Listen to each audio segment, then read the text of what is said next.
আমি একাধিক জেনা করেছি, এখন আমার আল্লাহর কাছে ক্ষমা পাবো কি করলে? আল্লাহ তাআলা রহম করুক।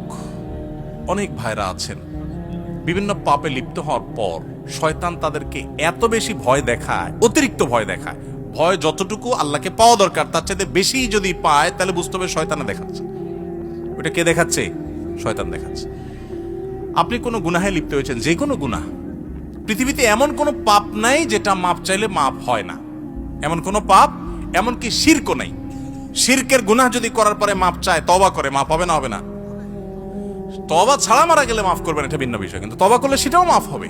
তাহলে বোঝা গেল জেনা ব্যভিচার হয়ে গেছে, অন্য কোনো অনাচার হয়ে গেছে, অবশ্যই মাফ করবেন আল্লাহ তাআলা। হ্যাঁ, মানুষের হক নষ্ট করেছেন, যুবক ভাইয়েরা 3-4 বন্ধু মিলে চা দোকানে চা খেতে বসেছেন, বাসে উঠেছেন, গায়ে জোর আছে, বাহুতে শক্তি আছে। আমি এই জন্য বলি, 4-5 যুবক ছেলে ফেলে যখন চার দোকানে বসে তখন ওই টিবয়কে ডাকার টোন কিন্তু পাল্টে যায়। একা একা গেলে বিড়ালের মতো বলে, মামা 1 কাপ চা হবে? আর 4-5 জন গেলে কি বলে? এবারে চা দে। কথা কানে যায় না? কতক্ষণ ধরে বসে রয়েছি? কারণ আশপাশে বন্ধু বান্ধব চা আছে, শরীরে একটু ভাব আসছে, তাই না? আহা, এই মাস্তানি, এটার বিচার হবে, এটার বিচার হবে। দুনিয়াতে সে বেচারা বিচার পাবে না, কিয়ামতে বিচার। বুড়া বলে আপনি হাজী সাহেব হয়ে গেলেন, মাগার ওই যৌবনকালে যে মাস্তানি করে আসছেন, গুন্ডামি করে আসছেন, তার বিচার আল্লাহ করবেন। So be careful.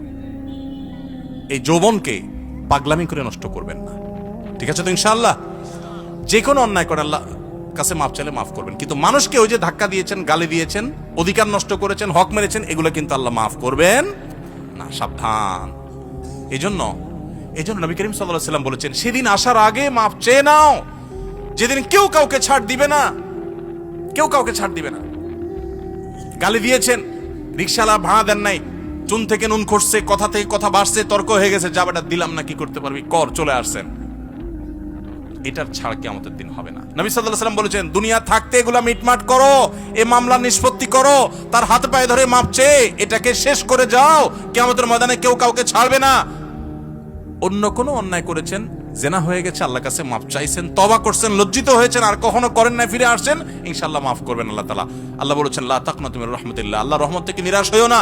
ইন্নাল্লাহা ইয়াগফিরুয যুনুবা জামিআ, আল্লাহ সব গুনাহ মাফ করে দিবেন। অতএব জেনা করলেও আল্লাহ তাআলা কি করবেন? মাফ। কিন্তু তওবা করতে হবে খাঁটি অন্তরে, আর করা যাবে না, অনুতপ্ত হতে হবে।